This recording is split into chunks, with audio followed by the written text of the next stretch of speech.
میں نے کہیں پہ پڑھا تھا کہ جب کوئی معاملہ اللہ کے حوالے کرو تو اللہ اور اس معاملے کے بیچ میں سے نکل جایا کرو، مگر پھر میں جب بہت زیادہ پریشان ہو جایا کرتا تھا تو گھنٹوں سوچتا رہتا تھا کہ کیسے ہوگا، کب ہوگا، اور مسلسل ایک کے بعد ایک وسوسہ میرے ذہن میں آتا رہتا تھا۔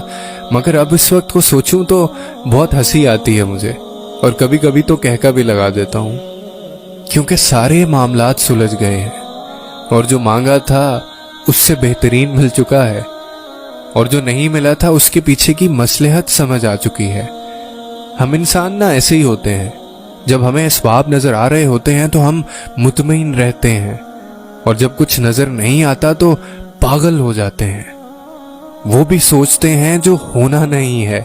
لیکن میں تمہیں بتاؤں، اللہ پہ یقین تو ایسا ہونا چاہیے کہ سامنے سمندر بھی ہو نا تو تم کہو کہ میرا رب رستہ بنائے گا۔ اگر ایسا نہیں ہے تو سمجھ جاؤ کہ یقین چیزوں پر ہے، لوگوں پر ہے، اسباب پر ہے، اللہ پر نہیں ہے۔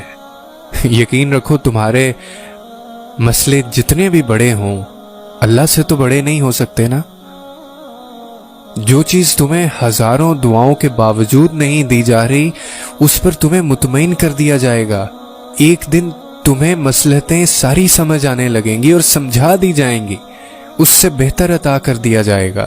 اللہ فرماتا ہے، ہو سکتا ہے ایک چیز تمہیں پسند ہو مگر تمہارے حق میں بری ہو، اور ہو سکتا ہے ایک چیز تمہیں ناگوار ہو تمہارے حق میں بہتر ہو، اور اللہ جانتا ہے، تم نہیں جانتے۔